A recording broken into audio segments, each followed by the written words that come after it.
pase, pierna derecha, directo al arco, ¡golazo! ¡Golazo!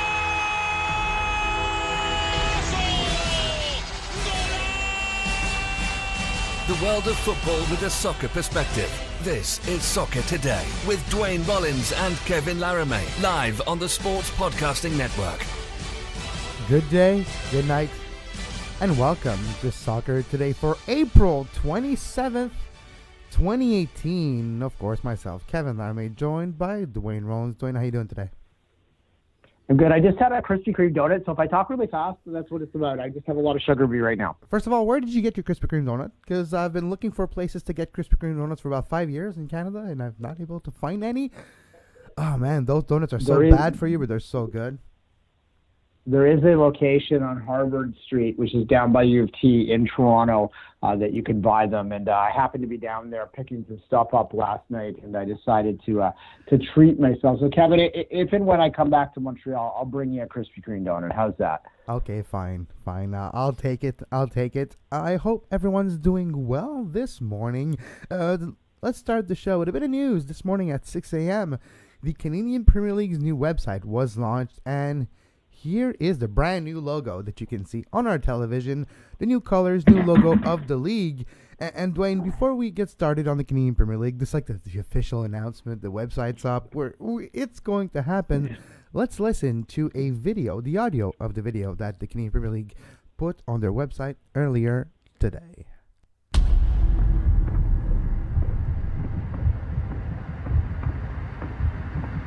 To the world, it's the beautiful game.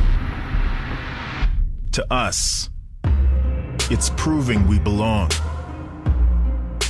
In the neighborhoods and cities that make us who we are, this is a league we can call our own.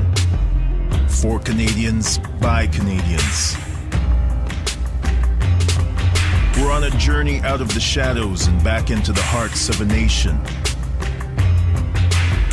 That noise you hear is us moving in. And we're bringing the best homegrown talent with us. Players that bleed the same red as you, sworn to defend your home turf. Playing for your loyalty, playing for respect. Bonds will be forged, colors flown, history will be written, rivalries born. The stage is ours, the journey has begun.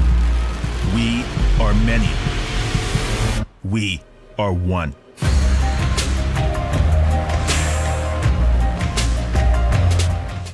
Well, I'm getting pumped. I don't know about you, but I want to go play soccer right now. Like, give me a ball. Let me go run. Let me try out for a team or something. Two of my friends are in that video.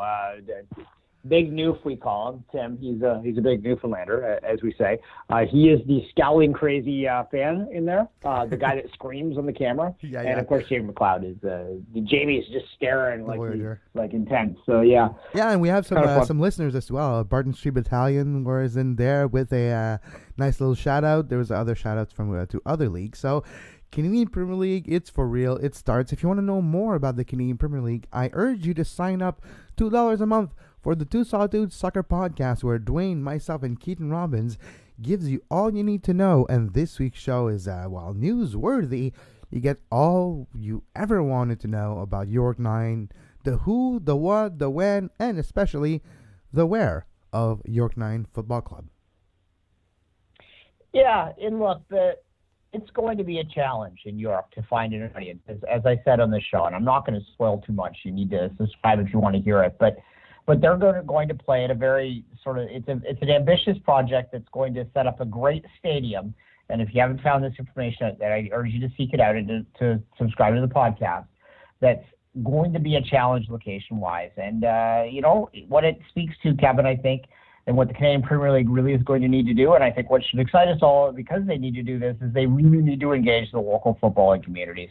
They need to get into the clubs. They need to make sure that they are truly representative of the regions that they're playing for. They're not just, a bunch of people that come and play and leave, that they have to be part of that community if they're going to be successful. And that's a good thing. All right, I'm not going to spoil anymore. Two Salted Soccer Podcast. You get that by Patreon pledge of $2 or more per month. Go to patreon.com/sportspodcasting network to do that, and you'll hear more of my thoughts on the subject. Exactly, and of course mine and Keaton Robbins as well.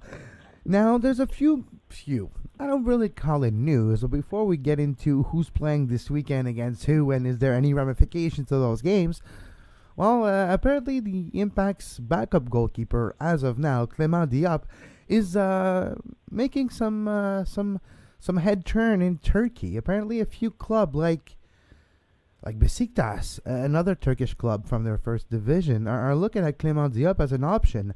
Clément Diop hasn't played a game this year so far with the Montreal Impact and is the backup. Maybe it's just rumors, maybe it's ways for him to try to get some playing time in Montreal. I don't know, but I don't know if a backup MLS goalkeeper could be a Turkish Premier League keeper. It depends on the passport as well. I mean, Montreal's got Crepeau tucked away in Ottawa that they could always recall. I don't know exactly the ins and outs of that law and whether there's an early recall provision within it. He has started for the Fury now the last few games, by the way. And I don't think it's going to happen, though, just because of the fact that Montreal's got James Bantamis and Jason Beaulieu as well as the replacement for Maxime Crepeau in the depth chart. I think Maxime Crepeau's time with the Montreal Impact is gone, but we'll see in the next few years. Next year, it was a loan technically, but about the recall and all that, I don't know if it's possible for Montreal. He's not part of those loans that we have seen already come back to Montreal when needs be, because there was a need a few weeks ago. But outside of Clément Diop, Duane, Victor Cabrera, as you remember, took a red card, got a red card last Saturday, and the red card has not been rescinded. It has been upheld as of now. Sometimes Disco comes with their decision really late on Friday nights.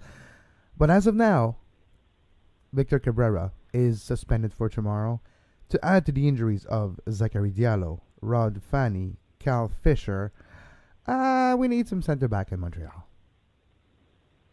Well, you need center backs in Montreal all season. Yeah, there was always good, regardless of injuries, suspensions, whatever. The depth there was just too precarious to not address that in the summer month, and certainly this just illustrates it again.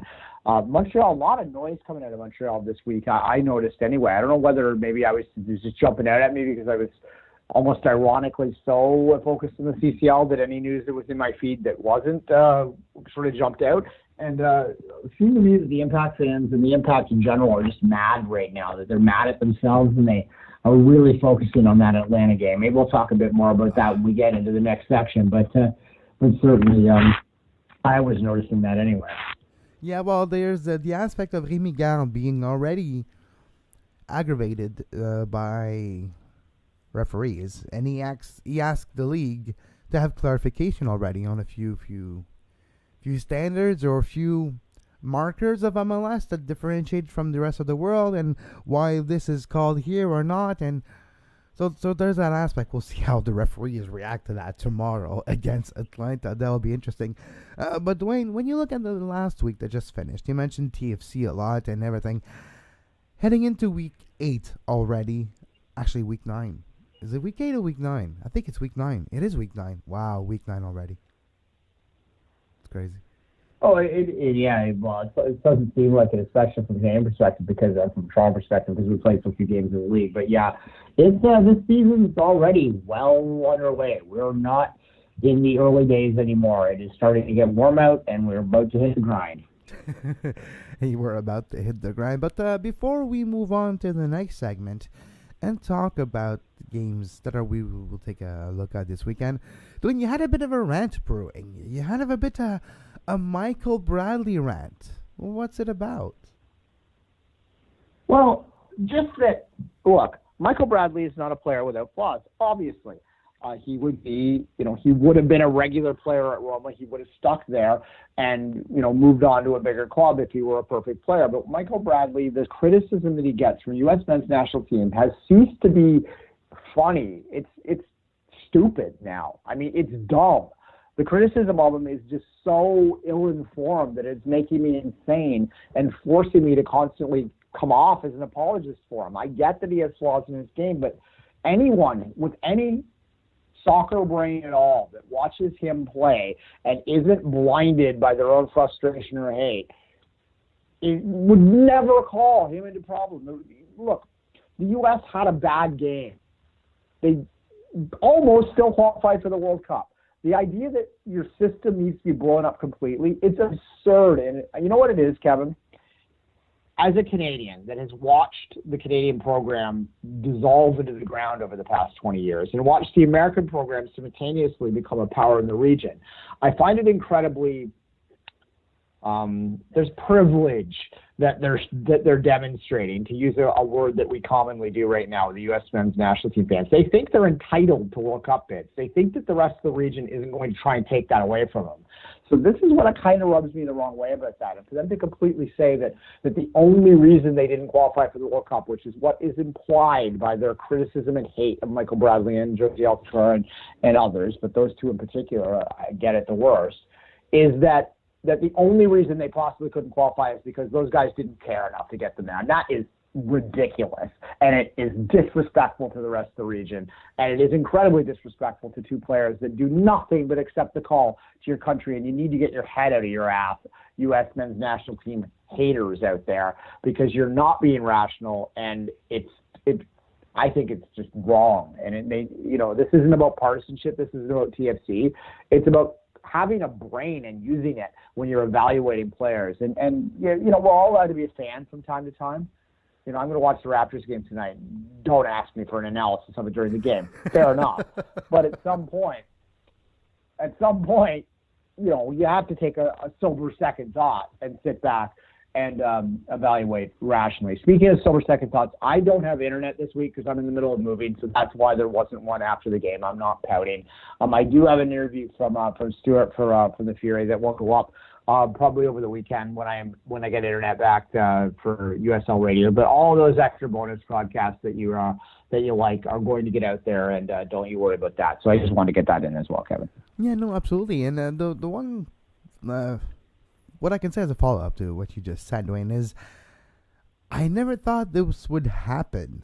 But the fact that some American players play for a Canadian team does rub people the wrong way. The fact that you do have Josie and Michael, maybe the two biggest stalwart of the U.S. men's national team in Major League Soccer right now, at least in the last few years, two most prominent U.S. soccer players in the United States and the U.S. men's national team playing in a Canadian team, I guess it does rub people the wrong way, and I guess some people are jealous that they do not wear their kit of their own MLS teams. No, yeah, I suppose it's I don't know, Kevin. Yeah, it's I lost my train of thought there, so just save me, get me out of my hole. It's my sugar crash is happening. We'll be right back with the games of the week. You are listening to Soccer Today. Follow us on Twitter at Soccer Today SPN and like our Facebook page, facebook.com/Sports Podcasting Network. You can find the podcast version of all the shows we do on iTunes, Apple Podcast, Google Play Store, TuneIn Radio, iHeartRadio, and anywhere you get your podcast. You're listening to us live on YouTube. Take a second and subscribe. Click the subscribe button and make sure you click on the notification bell to make sure you are aware whenever we go live. And we're back. Duane Rollins with myself, Kevin Laramee. Duane's a few games this weekend in Major League Soccer. As always, a full slate. And tonight we have Vancouver versus RSL. Now the question I'm wondering is, which RSL will show up in Vancouver tonight? The good one or the bad one? Yeah, they've been pretty bad on the road. I've traveled a couple times. I saw it firsthand in Toronto, although I think Toronto had something to do with the performance that night. But, they have been a bit up and down. But really, that's not the question tonight, though. The question is, what the hell is Vancouver doing? And if they come out with another platform, and by the way, why are we being punished with the Whitecaps every Friday night now? That's such weird. 3 weeks in a row. Anyway, it's a late game. If they come out with another flap. 10:30 Eastern. It's late. Oh. Yeah, it's like, anyway. I guess I could watch it after the Raptors game, but anyway, I might be distraught after the Raptors game. It's a road game, so I suspect. No, I mean, if they come out flat again, I mean, there's already, if you look, the Robbo out hashtag is really only about 6 people that are pushing it, but that said, there is a lot of anger and frustration in Vancouver, and this is only going to grow if they lose another home game. So this is a vital game for Carl Robinson and the Whitecaps tonight. They need to get 3 points. they need to perform with some pride. And if they come out flat again, then based on the circumstances, based on the form of late, then I'm not gonna speculate anymore that it's more than just a poor play that's happening. There's something else going on if they play badly again, as badly as they have the last 2 weeks again tonight. Then there's more going on to this than just soccer. And moving on to tomorrow, it's 3 straight Canadian matchups. So we had Vancouver on tonight, Friday, 10:30 p.m. Eastern Time on TSN1, TSN4, and SPN Plus in the United States. Tomorrow, 1 p.m., Atlanta United versus Montreal Impact in Atlanta at TVA Sport, ESPN Plus, and Fox Sports South. If you are in Georgia, it's going to be a difficult one with Montreal injuries and as well not an easy place to go, Atlanta. When you're not used to the warmth and you're not used to the hot, it's going to be difficult tomorrow for Montreal in Atlanta. Help me out with my French here a little bit, Kevin. I was reading some comments, and one of the players, I think it was AGH said it, but he used a phrase that I never saw it in English, and it translated into something like, "We talk from the whites of our eyes." Is that a phrase in French of some kind that I'm thinking? Yes, it's se parler dans le blanc des yeux. Like when we're talking face to face. You know, I got something to say to you, you got something to say to me. Come here, I'm going to talk to you and right in the white of your eyes. I'm going to look at you, stare at you, and we're going to talk, and we're going to tell each other all the truth and going to tell each other everything. That's what it means a bit. The expression is so it's basically washing your laundry in public, or airing of grievances would be se parler dans le blanc des yeux.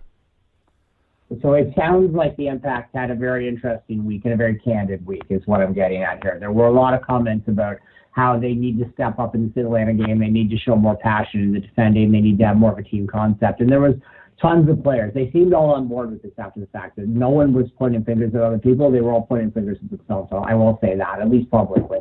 You know, Piat was saying that we have to have more desire defending. We have to be better.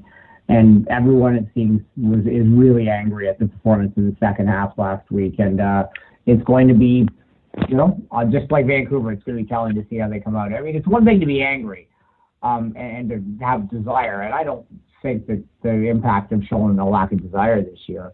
I think the Impact have shown holes in their lineup this year. So we'll see whether they can do that against Atlanta. But I would say a lack of, like, when you concede the amount of goals that the Impact has conceded over the last 3 games, I'm sorry, you're doing something wrong, even though you think you're doing all the things right. It doesn't matter what your intentions are. No one ever intends for the opponent to score on you, but it does. So at a certain moment, you have to, all right, the ship is taking water.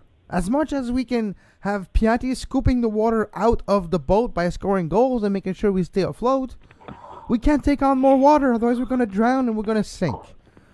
So Montreal needs 2015 TFC. Exactly. Remember 2015 TFC? 50 goals scored, 50 against? Yeah. Exactly. They lost 3-0 in the playoffs.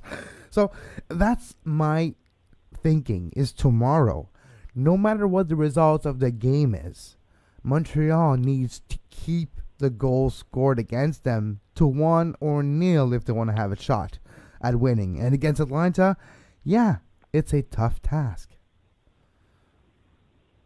Yeah, it's not an impossible task, because no task in MLS is, because of the measures that are there to make teams similar. But look, I wonder with Montreal's problems. You look at they obviously moved out a big piece in the back and Simone this year, and LAFC's not exactly covering themselves with glory defensively, so maybe his play was deteriorating. But I think maybe an unspoken part of that is that maybe they don't have someone back there right now that has the leadership ability and sort of the wherewithal to make adjustments on the fly and to calm people down in a way that needs to happen sometimes when things are going the wrong way. And that's hard to measure, that sort of thing on a team, but it is invaluable. They're injured. They had them. They're injured. That's the thing. As much as you want to give flack, as you mentioned, how the center back position at the depth chart, Montreal has like 7 signed center backs. Like, it's nothing to do with depth at that position. 5 of them are injured. What do you want to do? It's like, At one point, there's big injuries for a long time. Rod Fanny is that guy. Rod Fanny is the player. When he played, Montreal hasn't lost. And when he played, actually, it looks a lot better. And you do have that sense of organization and control and be able to bend without breaking. That Rod Fanny was kind of like marshalling that back line. And he's injured. So, yeah, like you mentioned, they don't have that guy. Not that they don't have it. They have him. But he can't play right now. So that's why. Fair enough. Yeah, it's a tough slog. It was always going to be a transition year in Montreal, as we said, though. So we'll move on. And Atlanta's a big challenge for them. So what would be a good result down there? If they played well and competitively and lost 2-1, would that be upsetting to you? No, it won't be upsetting because in my mind, it's a lost game already. It's a travel down south. It's a travel to Atlanta. It's 3 points that are difficult to get. And Atlanta's a team who's going to battle for the Supporters' Shield and the top of the Eastern Conference. Losing 3 points or a game to Atlanta will not be that detrimental to the playoff battle, which we think the Impact is going to be a part of. Let me just mute him. So when I'm looking at the Impact's possibilities of losing in Atlanta and winning a few home games in the next few weeks, that's what I imagine. So a loss by Montreal and Atlanta will not be tragic at all. You have to win against teams like New England, against Chicago, against Columbus and Toronto right now. The teams that we figure are going to be between 7 and 5 and 8, those positions that are going to battle for a playoff spot. But losing to Atlanta, it doesn't change anything. Wait, you think Toronto is going to be battling for the final playoff spot? So far, like the next few weeks, yeah. The next few months, yeah. It's going to take a while. Duane. I'm talking now. At the end of the year, though. But I'm talking now. I'm not talking about the end of the year. I'm talking now, till the end of the year. And Duane, even you have to be honest with yourself. With the injuries, with the fact that Josie could be out for a long time, with the Vasquez not going to be playing this weekend against Chicago. So it's going to take a lot as well for Toronto to turn that around and be a contender at the top of the Eastern Conference. There's a few gap, but for them to come and be a team battling for a playoff spot, it'll take about 3-4 weeks, and they'll be about 7th, 8th, and then we're going to see a battle for those playoff spots. Yeah, I don't know. We'll see. I suspect Toronto's going to finish the season with 55 to 60 points. So that will probably put them in 4th. I think they're going to end up in 4th. Regardless, anyway, we'll segue into Toronto. And just before we do that, unless you have thoughts on Montreal, Kevin, but before we do that, I just want to. If you ask me if I have a thought, let me say it. That's what I was going to say, though, Duane. For Toronto, yeah, now they're last, though. So as much as you want to see them with 51 points, there's going to be a transition period from where they are and they eventually end up. And majority of that transition period, they will be a team close to that red line. Oh, sure, yeah, it's going to take them a while to drag it over. I just meant, like, if you're talking about the teams you need to beat at the end of the year, which is kind of where I was going with that. We were just talking about different things, that's all. Anyway, before we get into TFC talk for the Chicago game, and I don't really want to talk too much about it today, Kevin, because we have talked TFC to death in the last 2 weeks, and for good reason. We were justified to do that because of the CCL final. We probably will take a more of a focus on other teams next week to let CFC sit back and just let this play out how it's going to play out. I mean, it's either going to go one of two ways. Either they're going to get really hot and charge up the standings, and then they're a story, or they're going to continue to struggle, and then it becomes a real story because maybe it was the 1 year bubble is over at that point. But in terms of this weekend, I think I've already given my thoughts on it. If they show up mentally prepared to play this game, they should win it. If they don't, they're going to struggle, and I don't know what to expect at this point and won't until about 3:10 on Saturday, Kevin. I think there's going to be a lot of roster movement as well. I think there's going to be a lot of players that played a lot of minutes on Wednesday that won't be available for Toronto tomorrow. It's a home game, yes, but it's an emotional and difficult week for Toronto for many, many reasons. And I have a feeling we might see some of those TFC2 players and the new players that we have seen last week again this week against Chicago. Yeah, I don't think you'll see a rotation like you saw the other games, clearly, but there will be a slight rotation. They recognize they need the points. So, Michael Bradley will play, and I suspect that Javinko will play, but you may see, the odd, like Jay Chapman might get more of a run out. He played pretty well in the Champions League, so they might reward him, something like that. But yeah, no, this is going to be, of the next month, the most challenging game TFC has. All right. Philly, DC is your next game of the docket. By the way, it's 2 weeks in a row that all three Canadian teams are done before anyone else starts. That's I know. Interesting. But we could do the Canadian review like on Saturday at 2 p.m. Well, no, actually with Toronto 3. We could do the Canadian review at 5 on Saturday. Exactly. No. DC Philly is that's a whole lot of nothing, really, is what that is. Both those teams are really kind of hard to identify at this particular point. Philly, something's wrong there. They need to fix that back line. They need to do something to address some serious shortcomings in that team, because not only are they struggling on the pitch, they are starting to become irrelevant in the market. And, particularly in a market that's having an upswing in success in its other teams, that's a dangerous place to be right now with the 76ers in the second round. And the Eagles winning the Super Bowl. Yeah. Duane, when you mentioned there's something wrong in Philly, I was like, okay, yeah, I know. It's like, oh, you meant the Union. You meant the city. I would agree with you. I would go for a cheesesteak now. Yeah. But it's true. And with the process now happening, they have trusted the process, and the process are about to be really good in the playoffs. Won the first round and on to the second. It's true. For the Union. Just real quickly, this is my NBA thought. The process is the worst thing to happen in professional sports. And this is why I love the NBA right now. Adam Silver, their commissioner, recognizes that it's not healthy for the game and is going to address it. Unlike other leagues that get stuck in their ways and refuse to sort of acknowledge stuff like that, the NBA does, and that's what I do like about the NBA. Anyway, the process is awful. You should be cheering against it if you believe in in sport and in like competitive balance of sport. The fact that they were rewarded for winning 10 games is absurd, absolutely absurd. Anyway, yeah, but the one thing that's good though is, when talk about the NBA, you mentioned what I like about the NBA. What I like about the NBA is how the league treats its players, how they feel more of an equal part, and not just employees of big multimillionaires owner having the teams. It is that still, but there's an aspect of, for me at least, identity-wise, as a player, you're allowed to be yourself, to dress the way you want. Like, it's 2018, and for once, when I'm watching sports and I'm watching basketball, I feel it's 2018 and not 1995. So that's for you, hockey, baseball, and football. You should embrace our time. Anyways, moving on to the game after Philly and DC. That's Columbus and the Quakes. So in Columbus and San Jose. Columbus, a new contract for Mr. Pepa Higuaín. Federico Higuaín has a 1-year extension. Will he celebrate this with a win against the Quake tomorrow at Crew Stadium? That's a question. Yeah, Columbus hasn't been great the last little while. And Higuaín, when he re-signed the contract, he was asked directly about the Austin situation. And most players are going to talk around it as much as they can, because they're stuck between a rock and a hard place. If you're a fan and you expect them to scream "Save the Crew" and rip their shirt off or something, you're being unrealistic to what they can do. But I thought his comments were interesting in the sense that he said, I made a professional decision and I hope I have control over where I play next year, is essentially what he said.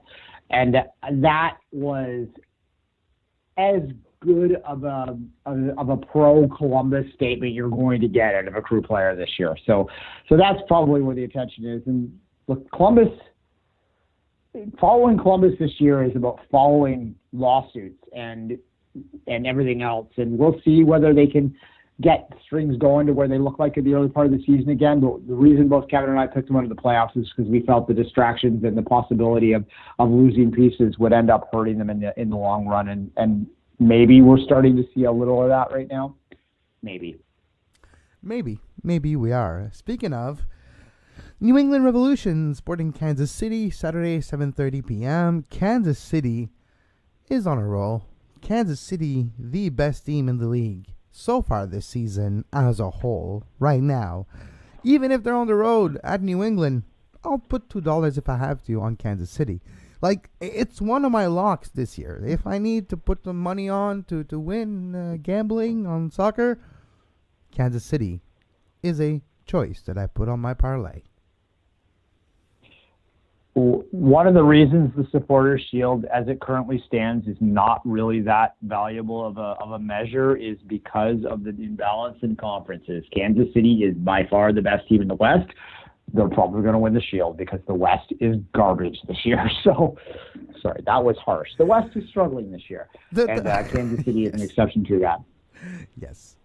Minnesota, Houston Dynamo, 8 p.m. on Saturday. I don't know what to say about this game. It's Minnesota, better than anticipated. Quintero scored a goal already. He's finding his marks slowly but surely. Houston continues to be a bit surprising despite having a bit of a few roster personnel change in the offseason, having a decent beginning of the season. What do you think about Minnesota traveling, Minnesota home, receiving Houston? Yeah, I almost have to struggle to not sound condescending when I talk about Minnesota start because it's not like they're burning things up. But it's that they were so bad last year, and they look so bad on paper that everything they get, every point they get, you're like, oh, that's good for you. Good for you guys. So I don't want to be condescending, but they certainly have surprised a little bit. It's bad when you're talking about them being a surprise early on, and really you look at the record, and they're just kind of mediocre. Houston, what they proved to me last week is they would be one hell of a USL team. So we'll see how they play against an MLS team this week. Yeah, just because you're just mad because they scored 5 against you. LA. No, I'm not mad. I'm mad because they played the game. MLS for TFC my ass. Yeah, if you go back to 2015, Montreal got about 3 games rescheduled. So that was positive in 2015.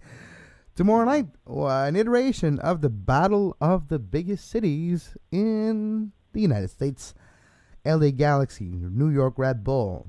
Will that dumpster fire stop burning, being extinguished? What I mean is, will LA find the road back to their winning ways? Ever since the big 4-3 win against LAFC hasn't been the same. And every time we look at this team trying to continue to evolve on the pitch with Zlatan on top, well, it's not panning out. There's some chemistry lacking between Kamara and between Ibrahimovic. There's some instincts and there's some tactics that are not used properly. And we'll see if tomorrow night, Siki Schmidt can finally figure it out. Because, Duane, if you don't reassure yourself defensively, New York is going to make you pay. Bradley Wright Phillips will put 1 or 2 past your keeper, and before you know it, you'll lose the game. Yeah, the Galaxy wouldn't be a playoff team in the East, so the Red Bulls are more talented. This is kind of like the battle of the burbs or the battle of the forgotten teams or something, because they both kind of seem similar in the sense that they have sexier new neighbors that have attracted the hipster crowd, and they're both like these suburban teams in the big city that, we're LA, we're New York, we're not New Jersey, kind of that. So they're, the battle of the forgotten here. Although the Galaxy are never forgotten, they're always going to demand your attention. So, but they are MLS 2.0, though. I'll say that. And what we're seeing with Zlatan so far, I think, is we didn't really need proof of this, Kevin, but we're seeing proof of the fact that MLS has evolved from the time when having a single or 2 big-name DPs was enough. You have to surround them with more talent, and LA has not done a good enough job that way.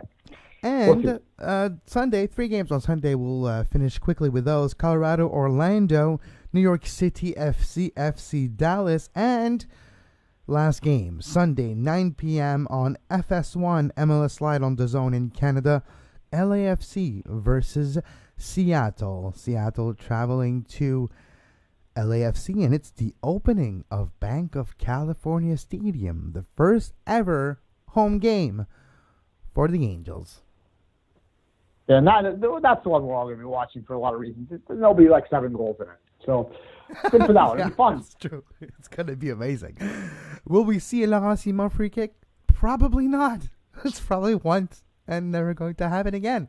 Anyways, if you want to listen to Laurent Simon from last weekend, you can listen to my French show from earlier this week. And Duane, I don't want to mention now, I don't have it in front of me, and I don't really have time to look for it, but I'm going to start keeping a real close eye on the relegation battle in the Premier League and the promotion battle in the Championship. Yes, we know already Wolves and Wigan are going to be promoted next year, but there's the playoffs left, and it's going to be fun to see who comes up to get their ass handed to them in the Premier League next year. Well, all three teams held up this year, so that's something. There's not much of a relegation battle in the Premier League. Hold on, I'm just bringing it up as I talk here. There's really only one team. Swansea is the team that will likely stay up to Southampton that will likely go down. Where the hell is it? Sorry, this is riveting radio as I try and read as I'm talking here. But no, the Championship is always fun. It's because it's called England soccer, not anyway. Table. There we go. There you go. Yeah, so when we're looking at the relegation battle here, in 20th position, we have West Brom that are going down. Stoke City took a long time, but this might be the year Stoke goes down. Right now, they're 19th, 29 points. They're 4 points away from the safety spot, which is Swansea. But Swansea has one game in hand. Same for Southampton. So, yeah, West Brom, you're going down. And Stoke, it was a good run. It was a long run. But your run in the Premier League, I think, is coming to an end. Yeah, yeah. And look, I think they had a remarkable run in the Premier League for a small club. I've told the story before about how I was at Scallywags, the infamous Scallywags, about when the old Stoke go up about 7-8 years ago now, right? And I met a guy that was from Stoke in the Trent. He was an 80s hooligan, he told me, and he had the tattoos to back that up. He had a 10-year stadium ban in England, he was proud to tell me, but when Stoke went back up, he appealed because he had been in Canada the whole time, so he'd been keeping himself out of trouble. To get that stadium ban lifted, was successful in that, moved back to Stoke for 1 year, literally put his job on hold in Canada for a year so he could follow them around the Premier League because he felt that would be a one and out, that they would never stick, and that would be the only chance he would ever get to see them in the Premier League. Well, 8 years later, they're still there, but it looks like their time has finally run out. And ironically, I think, and maybe there's a lesson in this, Stoke started to struggle in the Premier League when Stoke forgot it was Stoke. Back when they would play simple, direct football, defend with organized and all that, they went to an FA Cup final in 2011. They were competitive mid-table for most of the part there, and it was only when they decided that they wanted to bring in some higher skill players that they ended up going down. And they're pretty much, their fate's pretty much set right now. I think Southampton is likely. Although Swansea didn't look great last week, it's hard to measure what that means against City. I mentioned Wigan. Wigan is going to be promoted from League One to the Championship next year. So far, Wolves is first. They won the Championship. They have 12 points ahead of Cardiff City. They all played 44 games anyway, so the league is over. It's the Championship, the playoff side. So Wolves, Cardiff right now, top two. You have Fulham, Aston Villa, Borough, and Derby County for the playoffs, so that will be interesting. Maybe Borough will be back, but maybe Aston Villa and Fulham back to the Premier League. We'll see which one wins the playoffs, but Wolves and Cardiff probably, and we'll see. But it's what's left to play for, because when we're talking about the Premier League, City has won it. Even the Champions League spot, it's not really going to change. If Chelsea wants a Champions League spot, well, they're not going to get one. They're going to get a Europa one, and they need to win the FA Cup if they want to win a trophy this year. Same for United. So that's going to be May 19th, FA Cup final, and yes, it is circled on my calendar, Duane. But for this week, it will be all. You can follow Duane on Twitter at 24th Minute, and myself at Kev Laramee. We'll be back Monday with more football with a soccer perspective. You can subscribe on YouTube, youtube.com/sports podcasting network, and anywhere you get your podcasts. And if you like to encourage us financially, go to patreon.com/sports podcasting network. $2 a month gives you access to the Two Solitudes Soccer Podcast. And until next time, Have a great soccer. You can find the podcast version of all the shows we do on iTunes, Apple Podcast, Google Play Store, TuneIn Radio, iHeartRadio, and anywhere you get your podcast.